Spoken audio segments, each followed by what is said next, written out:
Shalom saudara-saudara yang dikasihi dalam Tuhan kita Yesus Kristus. Bagaimana kabar Anda semuanya di masa pandemi ini? Saya berharap kabar Anda semua baik-baik saja. Sebelum saya akan membawakan renungan sederhana mengenai kemerdekaan dari belenggu dosa, saya mau mengucapkan selamat ulang tahun Indonesia yang ke-75. Semoga persatuan dan kesatuan tetap terus nyata bagi negeri kita tercinta ini. Dan saya hari ini membawakan kepada saudara-saudara sekalian renungan sederhana yang saya ambil dari Roma pasal 6 ayat 16 sampai dengan ayatnya yang ke-23. Saya akan membacakan ayat firman Tuhan ini kepada saudara-saudara sekalian. Roma pasal 6 ayat 16 sampai dengan ayatnya yang ke-23. Bunyi firman Tuhan berbunyi demikian.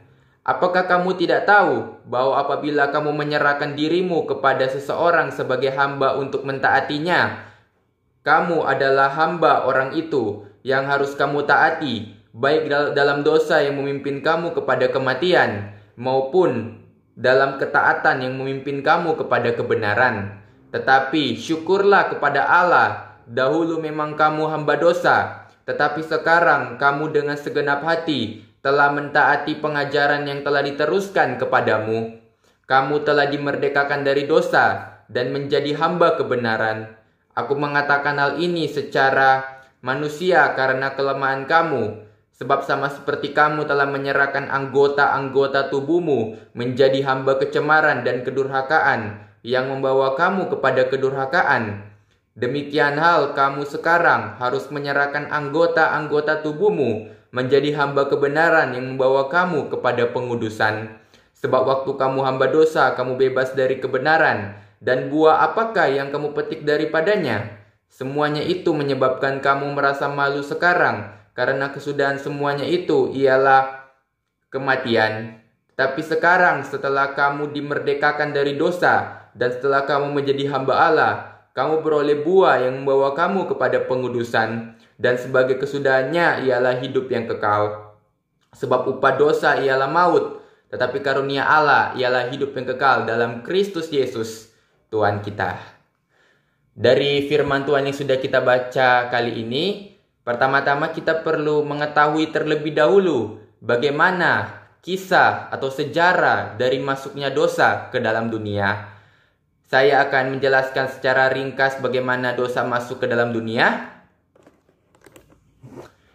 Pertama-tama dosa masuk ke dalam dunia dimulai dari kejatuhan manusia pertama, yaitu Adam dan Hawa. Adam dan Hawa jatuh pada saat mereka memakan buah pohon pengetahuan yang baik dan yang jahat, yang akhirnya menyebabkan seluruh ciptaan menanggung akibatnya.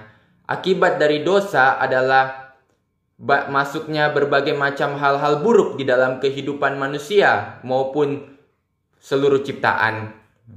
Misalnya saja, hari-hari ini pasti saudara-saudara merasakan pandemi COVID-19.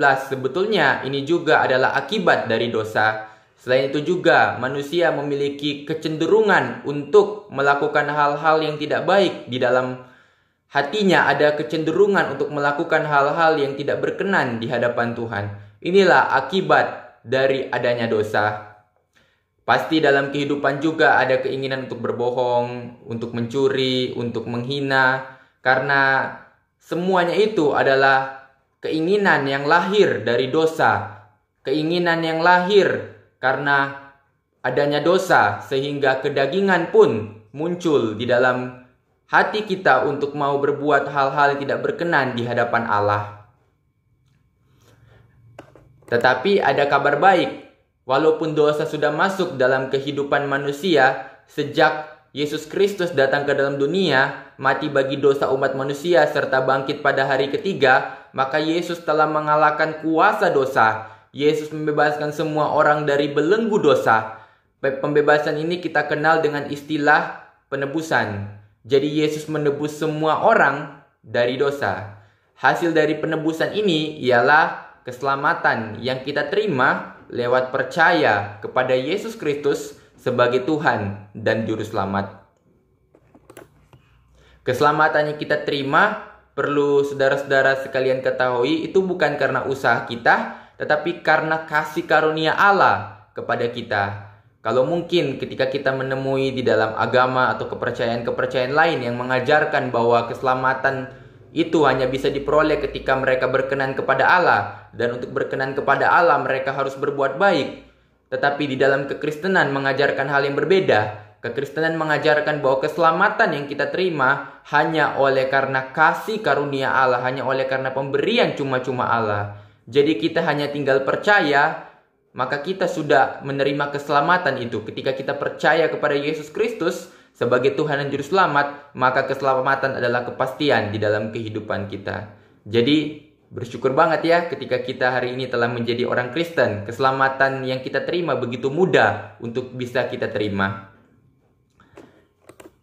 Tetapi tidak berakhir sampai di keselamatan saja. Sejak kita bertobat dan menerima Yesus Kristus sebagai Tuhan dan Juru Selamat, maka Allah memberikan Roh Kudus kepada kita. Roh yang akan senantiasa menuntun kita, memimpin kita untuk kita tidak hidup di dalam dosa, tetapi hidup di dalam kebenaran. Itu sebabnya dalam Roma 6 ayat 22 berkata, "Tetapi sekarang setelah kamu dimerdekakan dari dosa dan setelah kamu menjadi hamba Allah, kamu beroleh buah yang membawa kamu kepada pengudusan."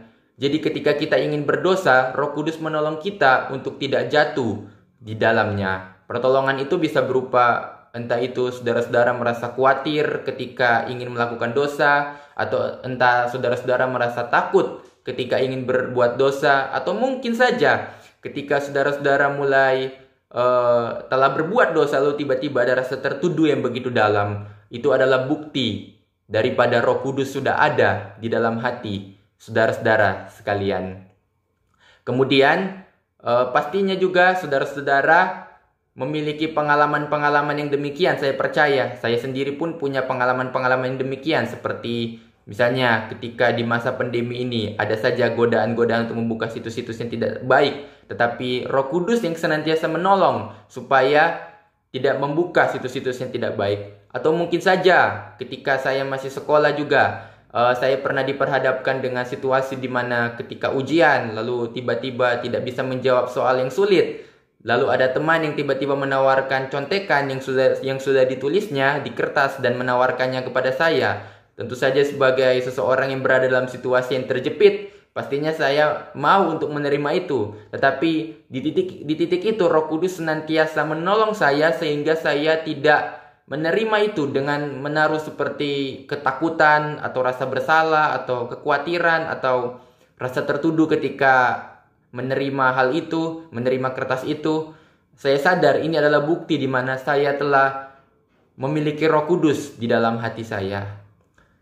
Dan saudara-saudara sekalian, apakah saudara-saudara hari ini sudah memiliki Roh Kudus di dalam hati saudara-saudara? Kalau saudara-saudara belum memiliki, berarti saudara-saudara perlu memikirkan kembali apakah saudara-saudara sudah benar-benar bertobat, percaya dan menerima Yesus Kristus sebagai Tuhan dan Juru Selamat. Saya ingin menutup renungan ini dengan sebuah kesimpulan bahwa sejak manusia pertama jatuh dalam dosa, maka semua orang ikut berdosa. Tetapi oleh karena Yesus Kristus, maka semua orang ditebus dari dosa. Untuk menerima penebusan itu, maka kita hanya perlu bertobat dan percaya kepada Yesus Kristus sebagai Tuhan dan Juru Selamat. Setelah kita percaya, kita menerima Roh Kudus, dan Roh Kudus yang akan senantiasa menolong kita untuk hidup dalam kekudusan. Semoga renungan ini mengingatkan kita selalu bahwa sesungguhnya ketika kita telah bertobat percaya kepada Yesus Kristus sebagai Tuhan Juru Selamat, maka kita telah dibebaskan dari kuasa dosa. Dan juga kita menerima Roh Kudus yang akan senantiasa menolong kita supaya kita tetap hidup di dalam kekudusan. Terima kasih, Tuhan Yesus memberkati.